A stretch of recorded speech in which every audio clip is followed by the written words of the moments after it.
What we did with Diligent is take the S out of ESG and say we were really going to change. And when you look at it, just think about the human side of enterprise, because unless we get that right, we're going to lose talent, everything we've been talking about all morning. And the human side of enterprise takes it to the community, takes it to the suppliers. So, José, we're totally on board. And José and I would like just to set the stage and introduce the panel because they're audacious and diverse. José? Well, we're going to ask each of you to introduce yourselves quickly, and then we'll get right into the questions. So maybe we'll start with Rachel. Sure. Hello, everyone. So my name is Rachel Vinson. I work at CBRE. I'm based in Dallas. I run our debt and structured finance group for the U.S. For those of you who may not know, CBRE is the world's largest global commercial real estate service provider. We have about, I want to say, upwards of 120,000 employees globally. It blows my mind every day how big this company is. Yet it's maintained some nimbleness and some entrepreneurial culture, and it's the size of the Titanic, but can turn at the speed of a speedboat, which is pretty amazing. So that's my story. Well, and now she's in the executive suite. So we've seen her rise on the executive suite, and we've had your CEO. So CBRE, thank you. Your support has been amazing, Edie.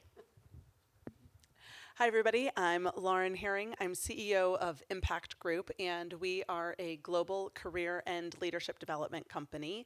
We are second generation owned. My mom, Laura Herring, is our founder. She's here also. And in case you're wondering why there's two people that sound almost identical, Lauren and Laura. Anyway, so we were founded actually on the basis of supporting the spouse of corporate employees in their relocation process, helping the spouse find employment in the new area and settle in, which is also interestingly a very prominent aspect of what can support a DEI policy in the relocation process. Over the years, we've added various offerings that support career coaching, but then also leadership coaching. And as a second generation women-owned business, very passionate on the women in leadership space also. So that's a little bit of our story, and we do this work globally. So excited to be able to push the mission since we're a very mission-driven company. It seemed perfect for us to join the companies of purpose. Well, can we say our theme, as Gwen Young and all of us said, was action for impact. So you got impact, and we go. If we could just say a minute about Aileen Alexander, and she'll introduce herself as the CEO of the Diversified Search Group. If it hadn't been for Diversified Search Group supporting the idea of the Women's Business Collaborative early on, by January of 2019, when we were just starting to plan before the first board meeting in March, it has been indispensable for Judy von Selnick, the chairman, and now the CEO, to be there by our side. So we just all want to say thank you, Diversified Search. Aileen? Thank you. Well, thank you, Edie, because without you, who would be holding us accountable? And I'm a data geek at heart, so I love that you're always sharing the data. So thank you for all you've done in partnership with Judy, our chair and founder. So, and thank you for everybody here in the room, and for just an incredible conversation thus far. It's just been just a really robust day. So yes, I am the CEO of Diversified Search Group. We are the 8th largest search firm here in the US. And we are the largest search firm founded by a woman, and now having the CEO, only search firm in the top 10 with a woman CEO. So we're very, very proud of that. Our purpose is really grounded in cultivating new leadership for this changing world. We talked about that on the earlier panel. Lots going on out there when we look at the economy, what's happening with technology, the geopolitical tensions that are out there. When we look at changes in terms of workforce expectations and what's happening in the workplace, and then really operating with intentionality when it comes to DE&I and keeping that focus on performance and growth. And what we're proud of is that diversity is front and center, and that we are placing leaders in the boardroom and across the C-suite in Fortune 500 companies, in mid-market, venture-backed, private equity-backed companies, as well as nonprofit organizations, universities, and healthcare systems. So we're honored to be here and to be in this conversation around purpose. So thank you. Thank you. Can we also, Margaret Milken, we do want to acknowledge you because you're a co-chair of our advisory council. You joined Diversified Search. You had our insurance effort for Diversified, for what we're doing for our whole effort for WBC. So thank you. Thank you to Joyce Baglio, who also is working with us on our cyber. So thank you, Diversified. Kelly. Thank you, Edie. I'm so honored to be sitting next to you today. I'm one of the newest members here to the WBC board, and I'm going to be co-chairing the Purpose committee, so I'm super excited about that. So I'm Kelly Kolar. I'm president and founder of Kolar Design, where we unlock human insights so that we can unleash the soul of your company's purpose in space. So we're an interdisciplinary team of architects and interior designers and now data scientists, where we really want to measure the impact of place on people. So how is your space, and I love that I have our CBRE partners here on the panel because I work so much with CBRE. How do we actually use that capital expense of our real estate in this changing world? And what's happened since the pandemic? So our company has been studying in healing environments in healthcare space, the power of space for patients and families as well as staff.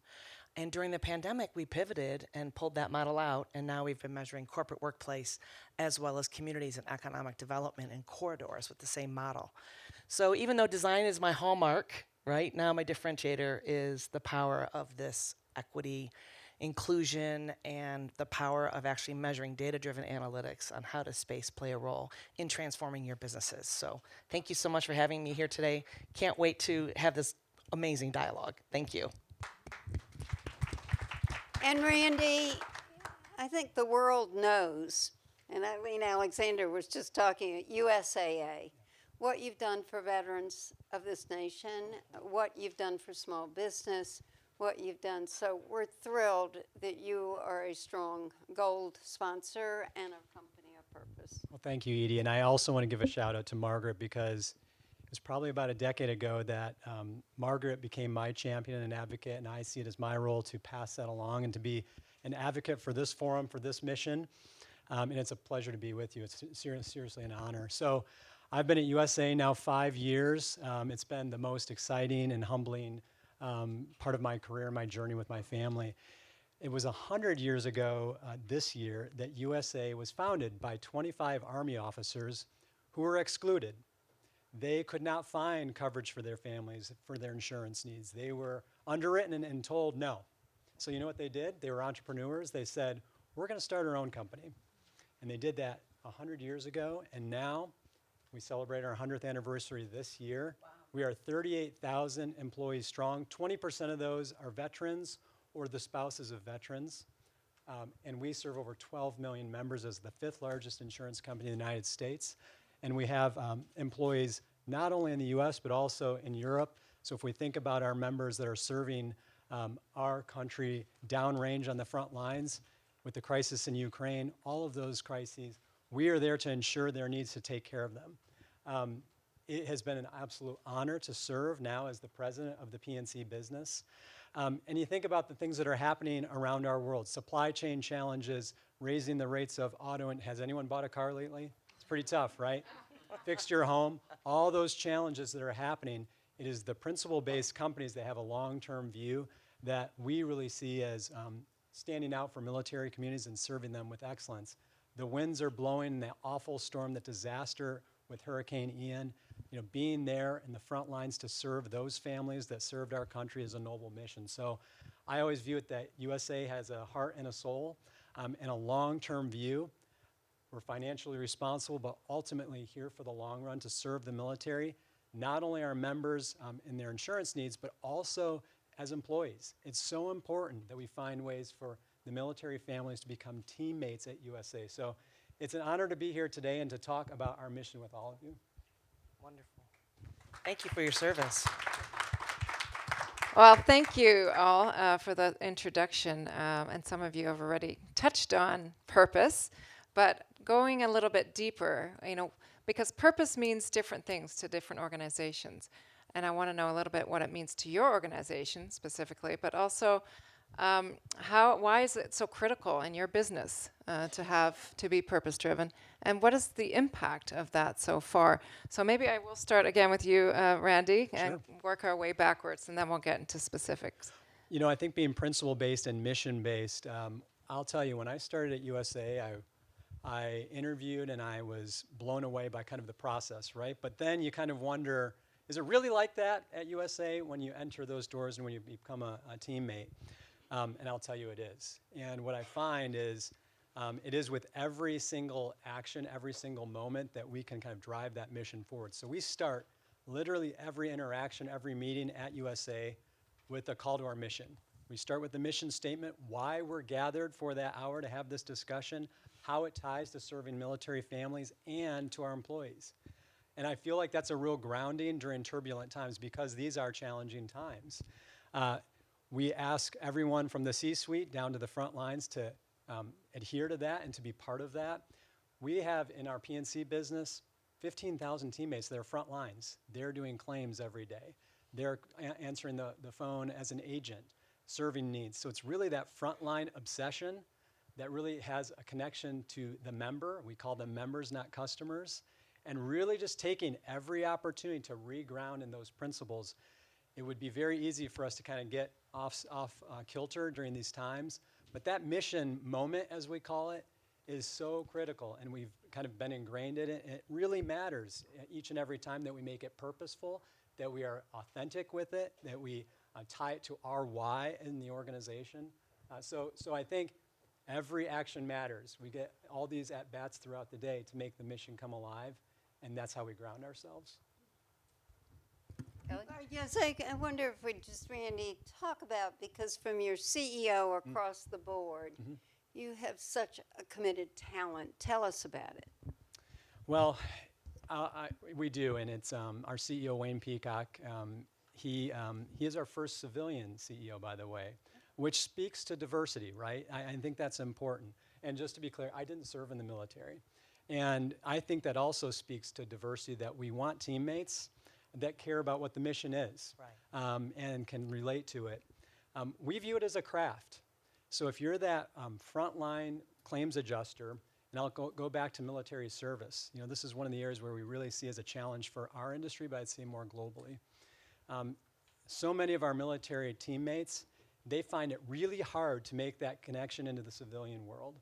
They're so talented, so confident, so committed, yet their skill set is just a little bit off from getting into the civilian world.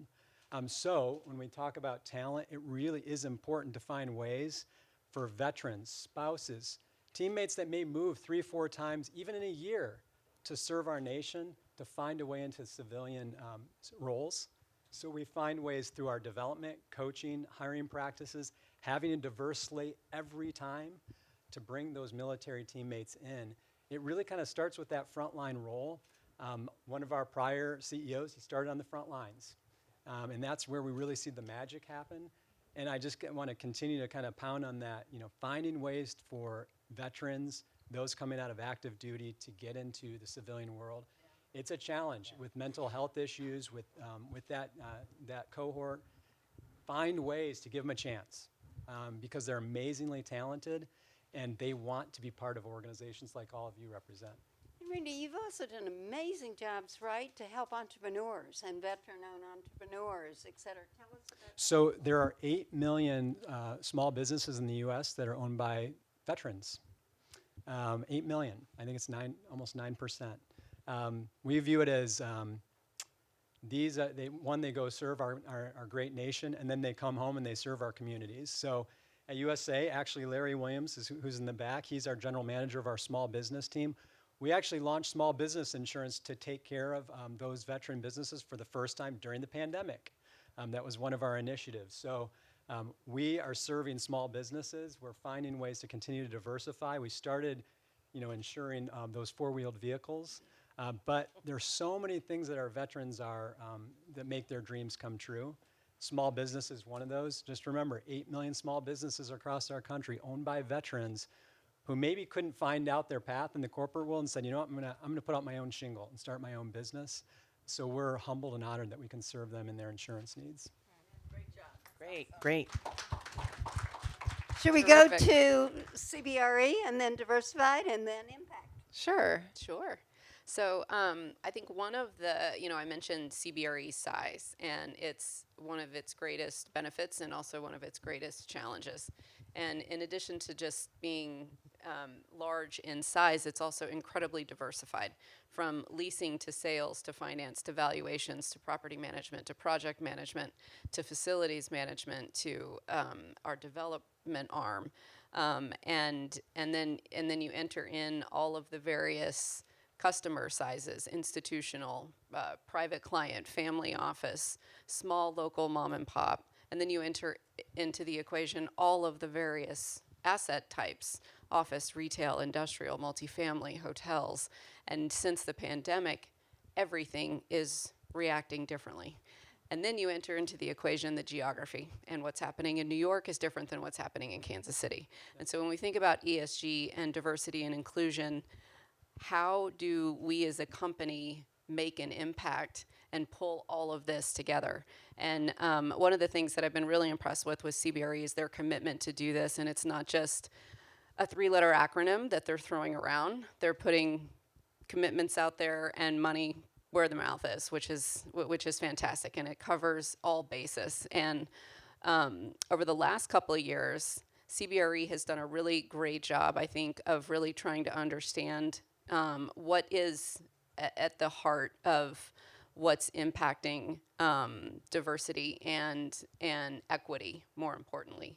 And from a sustainability perspective, CBRE is the world's largest property manager with over 7 billion square feet under management. So you think about all of the suppliers and all the resources that CBRE has the power to engage and control across the globe. It's mind-blowing. And so we've combined our environmental goal of being net neutral, although now it needs to be net positive. I like that. By, I think it's 2040, with a diverse supplier initiative. And our initiative there is to have, I want to say it's $3.5 billion in spend with diverse suppliers. So last year in 2021, we had, I want to say $2 billion in supplier spend with small companies and $1.2 billion in spend with diverse suppliers. And the diverse supplier program is threefold, really. And the first is around advocacy and reaching out and having conversations with our partners, with our stakeholders, and making sure we're being intentional. And when I think about what does it mean to be a company of purpose, it's about being intentional. And, the school of thought, to reiterate what we heard a few minutes ago, the school of thought in the past has been the only thing that matters is creating shareholder value. Doesn't matter the environment, the community, your employees, all that matters, the company's purpose is to create shareholder value. And that is no longer the case. And if you're going to create shareholder value, and if you're going to be here for the long term, you have to have the environment, the community, your employees. That has to be part of your framework. Otherwise, you're not going to last. So I love this shift, that in order to create shareholder value, you have to create value around your community and everyone else who's contributing to the company. So CBRE also has, when it comes to diversity, we've got 70% of our board is diverse. I want to say a little over a third of the employees globally are diverse. We have a lot more work to do. And one of the things that I really love about the metrics and the work that José's doing, and just the fact that we're all here and we're talking about these statistics. We actually have the statistics, which is an effort in and of itself. But we went through this process over the last several years of checking the box. We have to have X number of diverse. And now, though, we're getting into the raw data and we're understanding, does the diverse voice carry the same weight? Does the diverse person's time carry the same value? And once we start digging in and understanding what's really the impact and the empowerment that we're giving our diverse populations at work, we can start to do some great things. So I'm super excited about where we're headed. So it's incredible what I'm hearing, especially in your industry, which is not necessarily, diverse and focused on these issues. How is CBRE, being a leader in this industry, influencing other organizations within the real estate industry so they can follow suit? It's a great question. We are slowly but surely making progress. I would say real estate as an industry is woefully behind. And then my particular sector is finance, and that's also woefully behind, so it's a bit of a double whammy. And I actually had someone say to me, this was 2 weeks ago, and she left her firm and went to another firm, and she said, I always thought if I left, CBRE would be the only place I would ever go. And she was in the finance sector of the industry, and she didn't come to CBRE. I said, well, what happened? And she said, I looked at senior management, and there were no women. And I thought, CBRE is not going to take me seriously, so I'm not even going to try. So I am the first female leader in capital markets globally at CBRE ever. Which is, thank you. It's very exciting, but then also, really? How can that be? So my first order of business was, there's 2 of us now. But I think it's not so much what the company does at some level. I think we as individuals have to be intentional and start making this a priority. I've also had some of our female leaders within capital markets come say to me, I realized the other day that I could go work for this other company who has a female, but she's not hired any females because there's not that support internally. And so I think having this group together, having these conversations, it's so important to have that support internally because that's where the change starts. Yes, we can have a diverse board, but that senior leadership between the board and the rest of the company is critical. And I think that's where we're starting to see change at CBRE. Aileen? Thank you. Great. Thank you. Congratulations, Thank you. by the way. So I'm going to, I mentioned our purpose is around cultivating new leadership for a changing world, but I want to take us back to our foundation because that's really where it started. You've heard Judy von Zeldenek's name now, and Judy founded this company in 1974 after spending a decade in Washington. And there was Judy in DC around politics and power, and she took note of not only who was in the room, but also who wasn't in the room. And so with that vision of challenging the status quo, she focused on initially, how are we going to get more women into the executive ranks? And she got creative on that front.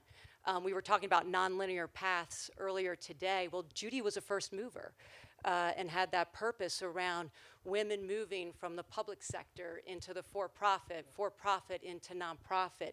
Fast forward and think about where we are today and trying to realize purpose, and I think what Harvard Business Review called tri-sector competence.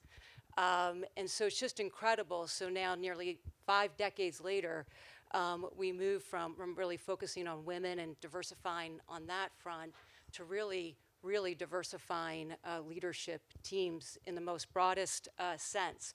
If you talk to Margaret here, Margaret brings that focus and that purpose not only in serving her clients in the insurance industry, but really leading within our company and connecting each of our team members why they do what they do to the outcomes that we're producing, because we're placing these leaders who will then have impact, will then drive the purpose within their organizations and hold their teams accountable to the data, by the way. So just in 2021, 58% of our placements were women, 52% people of color. So it's just, we're measuring too what we do and how we do it. And I get excited. I did start out in my career in the military, so thank you, USAA, for all you do and have done for me and my husband, who's also a veteran. And one of the things I learned early on as a lieutenant, people first, mission always. And I'm able to connect my personal purpose to our organization's purpose, and we ask each of our colleagues to do that. So again, I'm very proud. I'm very proud of Judy. Look Judy up, by the way. She's amazing. I love that. People first, mission always. And it's actually is there anybody military here? No, okay. It's actually the inverse of the saying. It is mission first, people always. But I realized early on, it's all about our people. Yeah. And if we take care of our people, we connect them to purpose, we will accomplish the mission. We will achieve those strategic imperatives. Well, talking about mission, the Impact Group, tell us about your mission, because you are a completely mission-oriented company. Yes, so we are a mission-driven company at our core in career and leadership development.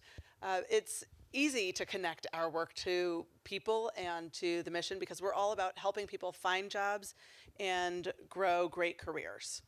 And the people that we hire are completely focused on, what can I do to make that happen? One of the things that I go back to is a research report done by Gallup several years ago, looking at the #1 driver of happiness worldwide. It is a good job.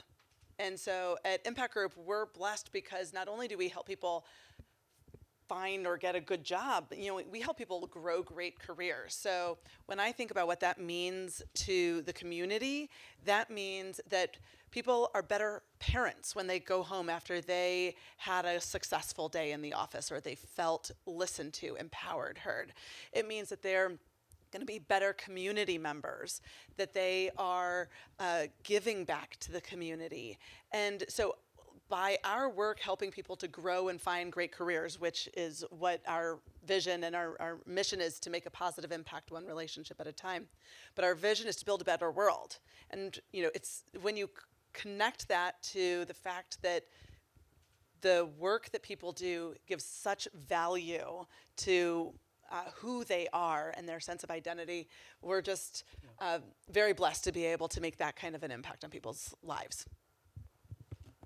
And what an impact you're making. It sounds great. I'm passionate about it. Like so many people in this room are passionate about it. That's what what the Impact they do Group too. is, right? Yes.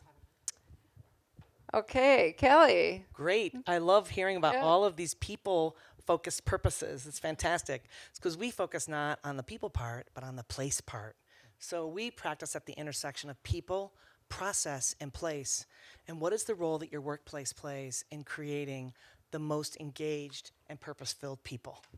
And so people forget sometimes that space plays a role in how you do your daily work, how you connect with your coworkers, how you connect with your community, and what are your organizations doing every day to enhance the lives and the experience of everyone, and especially in a diverse environment where now technology is such a powerful tool. So we are literally redesigning workplaces of the future with new ways of working in the post-pandemic world.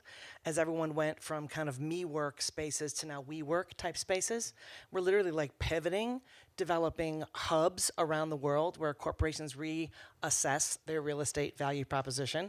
We're not seeing loss of real estate yet, we're just seeing repurposing of real estate. Fundamentals are still strong. Exactly, the markets are still strong. But mostly it's because we are so busy. I mean, it's like literally crazy. They want us to completely redesign the envelope for a best-in-class collaboration. Did you know there's 5 different types of collaboration in the way that you work. And so we really get under the hood and unlock those insights of the basic human need. And there's kind of 4 ways that we found in the work that we do in workplace that really makes an impact. One is we are all human and we are all seeking connectedness. And I love hearing the purpose of the connectedness, because I'm currently doing a VA hospital actually in Michigan, in Ann Arbor. And it's also about connecting the patients and families better in that place. We're also working with another vet-owned business, which is fantastic. And so whether it's a healthcare environment, your home environment, or your corporate workplace environment, it's all about building more connectedness. Next, people are really seeking is mastery, right? How am I in my work, and how is my company helping me develop to become an expert? And what is my company doing to enable me to do that through intersections, through connectivity, and also through workplace experiences? And then the next thing that we're really seeing is meaning. People are seeking meaning and value. So what an honor it is for me to be here with a purpose-filled panel with these types of companies, because every company needs to pivot. And I loved the social activation piece, because it is so important for everyone right now to be focused on what really matters and what is the meaning that they're seeking. And then, of course, I think CBRE and I both will feel these pain points. It's all about autonomy. Everyone wants, and you saw it here today, right? With whether your company's doing the 20-10, 20 days in, 10 days out, or 20 days out, or 10 days in, or you're doing the 3-2, or you're doing the 2-3, or, it's like, it's crazy. Every company is different. And we are being called upon today to build that data-driven analytics, because it's not what we say as leaders, it's what they say as our people. So it's always a people-first mindset. I love that you added that to my story about building a better world and having people first and mission always. So that really, really fits well with the work that we do and how we create transformational experiences for our employees and our partners as well. So thank you. And Kelly, can you add about your institute? Oh, yes. Okay, so I started, we launched an institute to further the R&D and kind of the lab aspect of how does space actually impact people, not only in the corporate office environment, but also in the communities that they serve. So I started out doing a study with Drexel, actually, and really understanding the impact to small minority and women-owned businesses in all of our urban corridors across the United States. So partnered with Main Street USA, looked at a lot of small cities as well as large cities, then focused back in Cincinnati, where we hail out of, to do 5 urban corridors. And out of those studies, we realized the dollars that are being spent outside of the zip codes that we really, really need the dollars to be spent inside, hyper-localism, building a folksonomy-centric corporate culture, to be continuing to not only build equitable and diverse businesses, but also local businesses to drive economies to the next level. And so that's some of the work that Edie knows that I've been doing, and creating all kinds of new ways of working in the urban corridors that we're seeking. And one pilot that we're doing, we just got a grant actually to finish it now for another 2 years, is we took 5 entrepreneurs, 3 women of color, 2 WBEs, and put them in a clicks to bricks experience in a little neighborhood called College Hill. And then the shop is called Our Shop. And what was so impactful about this is really helping, women and minority entrepreneurs build their first clicks to bricks experience. There's so much fear to get into the real estate market. And there's so much fear for they may have an online, they have a side gig, but there's so much fear to actually take that leap to build their business physically. And so we were able to find a way to get a grant to give them free rent. And then we did all the data-driven analytics of all of their results. And then did the wraparound services with training and avocation. I'm super proud to say 2 women are in the Step Up program. They're continuing on. 1 woman already rented a 1,000 square foot space. And 1 woman already rented another space, different demographic than College Hill in our downtown kind of Etsy OTR area. And then, it's awesome. And then one of the women was amazing. She made these vegan cookies. She sold out every day. So we said, ecosystem needs to expand. We'll put you in a commercial kitchen. So we've laddered her over to that. So, I think for small businesses like mine, being a woman entrepreneur for 32 years, you got to start right where you are. And you got to make an impact 1 person at a time. We can do that in our companies. And don't forget the power of 1. We all have the power of 1 here. So thank you, Edie, for asking about that. Okay. Brandy, you seem to do it all, from your talent to the community. So how do you do that integration? José and I asked. Oh boy. Well, I try to get a good night's sleep. I think it really goes back to, one, empowering the team that you have. And it's not just empowering. I think so many times that I've seen with our teammates, you hold them accountable, but they don't feel empowered. You give them, hey, you're in charge of this, but you have to ask the question of, or they have to ask the question of, what is it that I need to be able to feel empowered? It really is giving them that freedom. I think within our insurance industry, look, we've lacked diversity. We've lacked diversity in gender. We've lacked diversity in people of color. We are coming a long way. I would add to the comment of we go faster together, that we also can go farther together, faster and farther. We have to acknowledge where we've been in this space, particularly in our industry. And I think it comes back to having that healthy balance as a mission organization. If you focus on one aspect of your mission, profit first, you're going to miss the other pieces. If you focus just on service, you may miss the other piece of competitiveness. So you really have to have that balance around the way, empower and enable teammates who are accountable, and again, making sure that you have that holistic view of where you want to go as an organization. I think what's been so successful for USAA, particularly during this pandemic time period, was that we kind of stayed to our course of action. If you remember, in the auto insurance industry, people stopped driving. How many people drove a lot less during the pandemic, right? A lot less. Well, companies all acted a little bit different during that time period. Some companies use that as a time to gain market share. Others said, you know what, we're going to give that premium back, credits, right? I think that noble purpose, that principle base, that balance allows you to kind of stay steady during those unsettling times, because then after the pandemic, you started to see people started to drive, inflation started to hit. Same pandemic crisis, different aspects of it economically. So again, principled decision, what do? Is this a time where we're going to raise rates dramatically to get profit back faster, or take the long-term view? So you have to have balance both on the frequency side when claims are down, but also when claims rise. That's that kind of principled organization view that we really try to have. And doing that through teammates who really feel like they have the decision, and then they're empowered through it.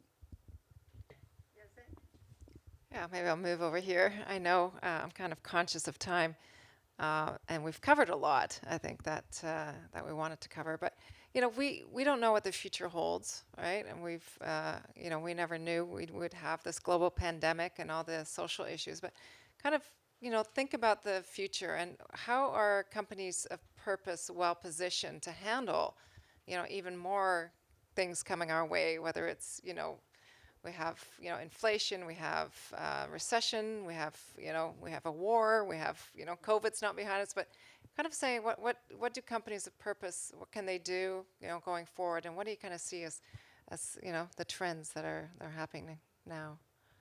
Rachel? Yeah, I'll start. So at CBRE, just given our position in the market, in times of turmoil like this, when we see cycles or downturns, CBRE is usually, generally speaking, come out with larger market share on the other side of it. So we have, as a company, used this time to invest in growth, and there's always opportunity in disruption. Question is just, can you look past the noise? But there is always opportunity, and so I think that's something that, from a perspective as a company of purpose, how are we going to be purposeful as we go through this? And there's uncertainty everywhere. All of our clients, everyone in this room, everyone's asking, what happens next? How do we prepare for this? And we also have a young generation that this is the first time they will have gone through a crisis like this. I think the age is 38. If you're younger than 38, you've never gone through an economic downturn. And so we've actually spent some time speaking with our younger generations about that it's okay to be scared, but we will get through this. This too shall pass. And our clients are looking at us to be a steady hand as well. Yeah. For us, it comes down to sticking with our core values and then also finding organizations, whether it's the WBC, like the collaboration we have here, or aligning with clients that are focused on the mission as well. So how can we figure out who's wanting to accomplish the similar types of work where, you know, they're putting their people first, and how do we connect with them? I was thinking about your story about that woman that didn't join the organization, and we had a client that went through a similar situation several years ago where they had been trying to get someone at a woman at the top of the house, and she looked around, had the same kind of analysis, and ended up joining a company that actually we had been doing a women in leadership program with. And we had been talking with this other company, and they had rebuffed us at one point, saying, you know, we're concerned about what the men will say, so we're not really going to do this right now. And then once the factor that turned their mind was this top talent that was not going to join their organization because of this, and they said, okay, now we see how this is going to affect us on a very specific, real basis. And then they started integrating women in leadership programs, and in fact, then went from basically 0 to top 100 companies for women in a couple of years. So we've been able to see those kinds of alignments where then you get organizations that are ready to go all in, and we'll go along with them. Great, thank you. Great. Again, we talked about purpose here today, and our purpose grounds us, but it also connects us to the leaders that we're policing. And so we recognize that leaders looking ahead are going to be, sorting out how to navigate and how to adapt and also prepare their teams. And what we've done during these moments is we stayed in it with those leaders, right? We just don't recruit, place, and then move out. We tend to create some stickiness there, and we'll see ourselves as being a sounding board, as being a connector, as being an advisor, and that's because of being grounded in purpose and not just profit. We stick with it. So that's how we'll do it. Navigate. Wonderful. I love this idea of the purpose-filled workplace combining with the people that are really working there because of the company's purpose. So I think even from a change management strategy, I love that both of you are focused on not just the placement, but also enabling that corporation to grow and change and shape through women leadership programs, et cetera. So we're doing a very similar type of effort as well with the workplaces that we're working with. And we're encouraging them to go through these pulse surveys, we heard about that earlier, to really understand how are you moving the needle? How is the engagement actually upticking? And if you're making a capital expenditure and a huge investment, how are you actually building better relationships with your people and allowing them to be able to have better connections as well? So I think, I love this focus on the people and the purpose, and how do you really create transformation in any of our businesses all the time? So thank you for that. And what do you think? Because the question came out earlier. Do you think people will come back 1 day, 2 days, 3 days, 4 days, 5 days a week? Oh, well, nobody can predict the future, but I would definitely tell you we're never going back. Make it more attractive, right? Never going back to the way we were, I can tell you that for sure. And aren't we hearing the word flexibility? Yeah. It's going to be Yep. 5 for some, 1 for some, and A lot of autonomy. Autonomy. Brandy? Most people are doing wait and see right now, like in the Q4. Like a lot of my clients are doing wait and see, but some others are actually prototyping their way to the future. Like we're working with U.S. Bank right now. They're measuring the impact of their retail all the way to their corporate headquarters in a transformational journey because they recognize their people are their biggest brand ambassadors and how critical it is for their success. So once you really recognize the power of your people, living your brand, being your brand, and building your brand, then you can really start to change the needle. Have we heard that from everybody? That's really the people are the brand. Randy, why don't we just do roundup all the way down in terms of what's our action, what's your action, right? Yes. Well, I think during these choppy waters that we have, if we look down, if we look towards the horizon, it is teams that care about each other, that trust each other, that hold each other accountable, that will win. This is a time for companies and teams to take share, to win. And it is those types of teams that will do that. So I have my eyes on the horizon, and so do we at USAA, because this choppy water too shall pass, and that's how we go forward. I really think the strength is in the team. And whether you're a small company or you're a large company, I mean, isn't it amazing how much every relationship matters? You know, with your colleagues, your coworkers, you know, my board members, etc. I mean, every single relationship needed to get more connected and interconnected. So I think for us, that's what the future holds for all. I'm just going to echo, you both said so eloquently, focus on team care. You know, the C word, care for each other. We've learned that the last couple years, so we need to maintain that as we go forward. And I would say it starts at the top and making sure that senior leadership, that CEO, is fully engaged in the vision of the purpose of diversity, and then how do you build that down? So it's like we talked about earlier today, it's about the systems that you build in, because once we've worked with some of our clients years over years, then the culture shifts, because it's not just one person saying here's where we're going and everyone feebly following, but then the managers of the people and the women that are and leaders across the board are seeing they're able to execute behavior change differently.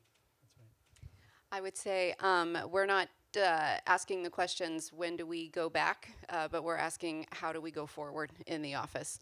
And we're using this time over the next couple of years to focus on training and development of the next generation of leadership within the company, and also for our clients as well. And then we're using this time to strengthen relationships again. There is no better opportunity than what we have right now to build on that. Wow. What do we get out of this? That was terrific. Now you know why we had to split these two panels, right? There's so much. Only so much we can take in, but these have been really great suggestions and excellent feedback, and for Sounds companies like of purpose. People Power Place are going to build the whole future world because of all of you. Thank you. Thanks. Thank you all. Thank you.